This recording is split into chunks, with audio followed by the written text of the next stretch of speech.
The last day of August 1994 was a hopeful and historic day in Northern Ireland.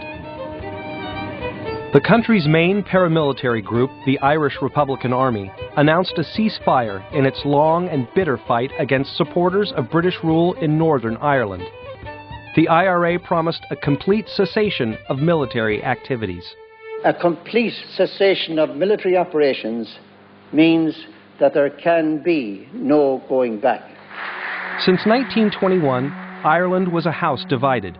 That year, the southern Catholic counties won independence from Britain, while northern Protestant counties remained under British rule.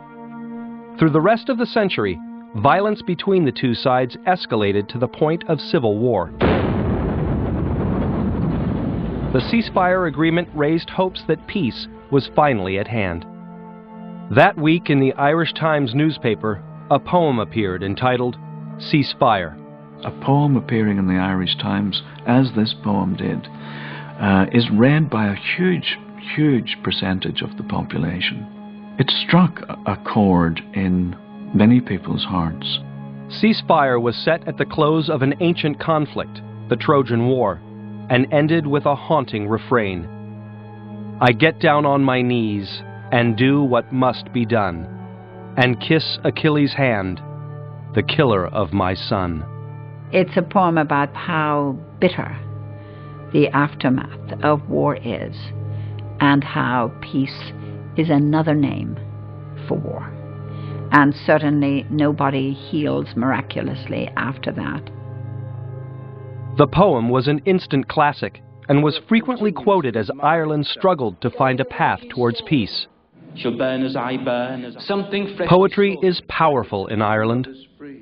This harsh land, besieged by violence, poverty, and strife, has produced some of the world's most enduring lyric poets. Poetry certainly is more a part of everyday life here. Whether you're in a middle-class drawing room in Ballsbridge or at the back end of a pub after a party late at night, the common culture is for people to do something, and quite often they sing, and quite often they will recite poems. The Irish people have no fear of the poet. They don't fear that the poet is some exempt invention of educated or elite classes. To read the poets of Ireland gives a sense of the core of that society. The sense of what your calling means as a poet has always been strong in Ireland. It's important to read Irish poetry just because it's delightful, because it's rich in the mouth, like biting into a good apple.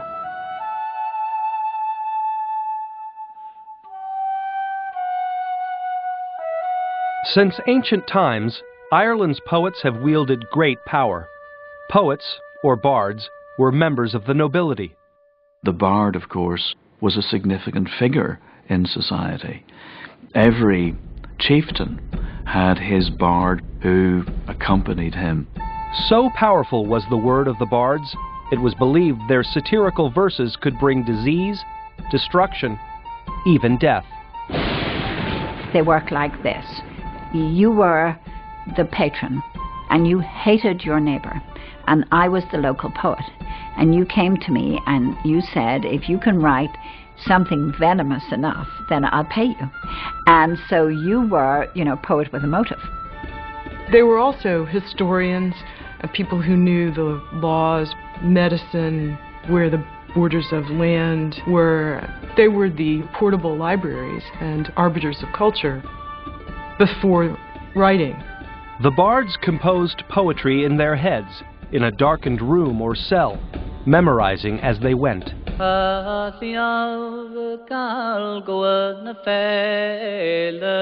And their poems were created in Ireland's native language, Gaelic. But more than 8 centuries of domination by the British, who were mostly Protestant, nearly overwhelmed Irish cultural identity, which was primarily Catholic. Catholics were not allowed to buy land, or vote, or hold public office. The British tried to impose their own religion and culture on the Irish, but they couldn't wipe out the folk tales and poems that had been sung through the centuries.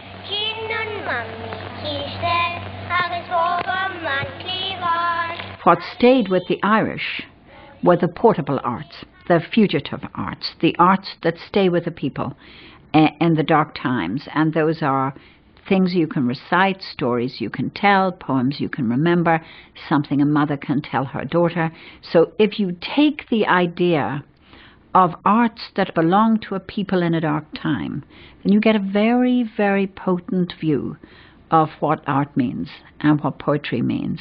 One Saturday night, he came down to town. Though they kept their voice alive, Ireland's poets had to do it with what was to them a foreign language, English. We took the language that humiliated us and we told our story in it.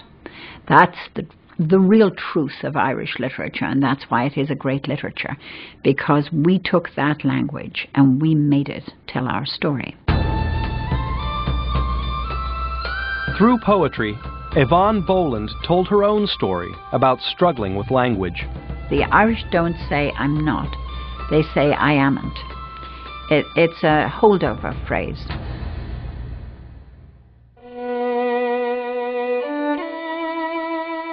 The bickering of vowels on the buses, the clicking thumbs and the big hips of the navy-skirted ticket collectors with their crooked seams brought it home to me. Exile. Barely gelled a freckled 6-year-old, overdressed and sick on the plane, when all of England to an Irish child was nothing more than what you'd lost and how, was the teacher in the London convent who, when I produced I amn't in the classroom, turned and said, "You're not in Ireland now."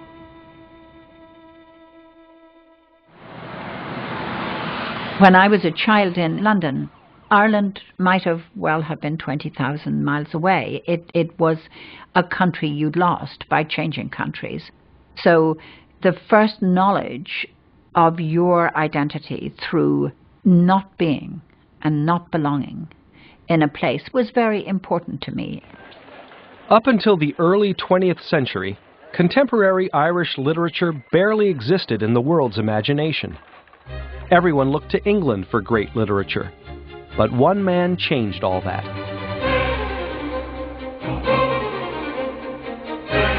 William Butler Yeats set out to revive Irish literature.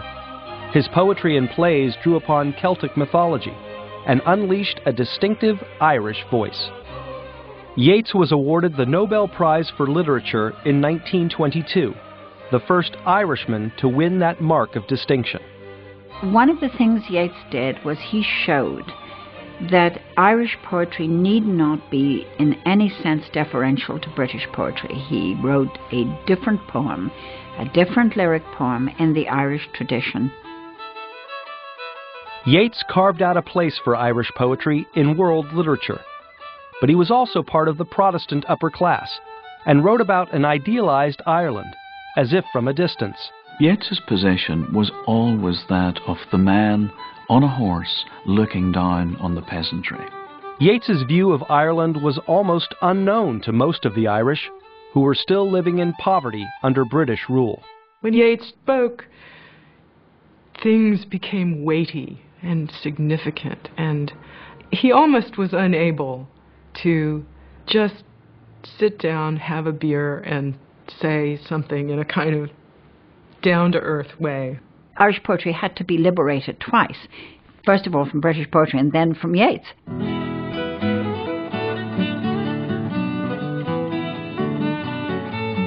The man most credited with liberating Irish poetry from the legacy of William Butler Yeats was the least likely character to take up the mantle of Ireland's next great poet. His name was Patrick Kavanagh. If you're putting up a statue of Yeats, you would have to pose him in a slightly heroic, eloquent, prophetic pose. If you're putting up a statue of Kavanagh, and indeed a statue of Kavanagh has been put up, a sculpture of him, he's much more the man slumped on a seat, looking at the waters of the canal, a relaxed countryman in the town with his hat and his slump. Patrick Kavanagh came from the farmsteads of County Monaghan. He was poor and had little education. Unlike Yeats's romanticized view of the countryside, Kavanagh's poetry told about the harshness and drudgery of farm life, and at the same time elevated it to the stuff of great poetry. Kavanagh has a sense of what a field looks like that you can only have if you've actually plowed it. And Yeats had never been behind a plow. One of Kavanagh's greatest poems is about two Irish farmers fighting over the boundary line between their land at the outset of World War II. It's set during what he calls the Munich bother, just before the Second World War, just after the invasion of Czechoslovakia by Hitler, the appeasement at Munich. And Kavanagh at this time is in County Monaghan. The big war is getting ready. He's witnessing a fight between two farmers. Which is more important, he asks.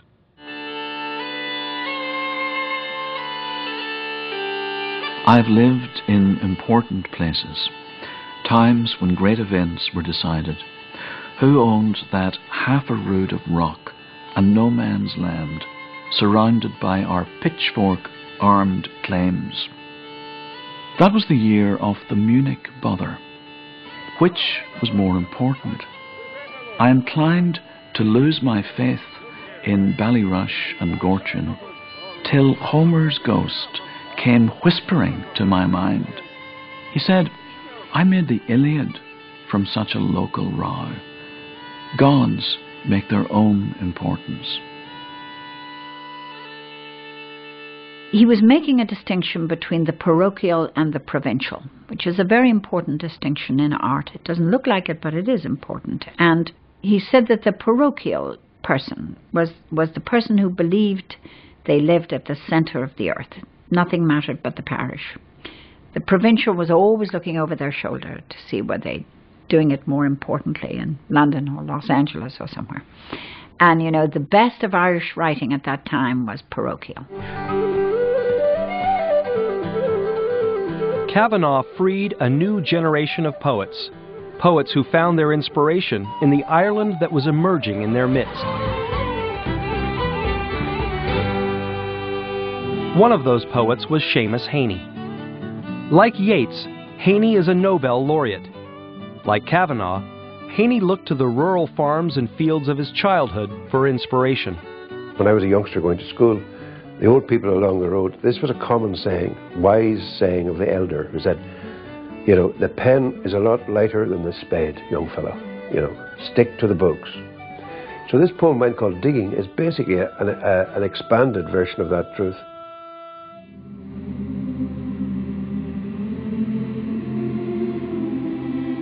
Between my finger and my thumb, the squat pen rests, snug as a gun. Under my window, a clean rasping sound when the spade sinks into gravelly ground. My father, digging. I look down, till his straining rump among the flower beds bends low, comes up 20 years away, stooping in rhythm through potato drills, where he was digging. By God, the old man could handle a spade, just like his old man. The cold smell of potato mould, the squelch and slap of soggy peat, the curt cuts of an edge through living roots awaken in my head. But I've no spade to follow men like them. Between my finger and my thumb, the squat pen rests. I'll dig with it.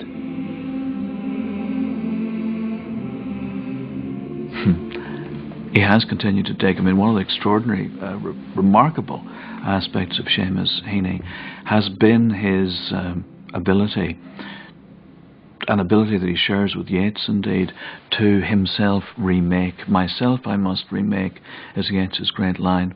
And it's the mark of a great poet that somehow, he or she can reinvent themselves.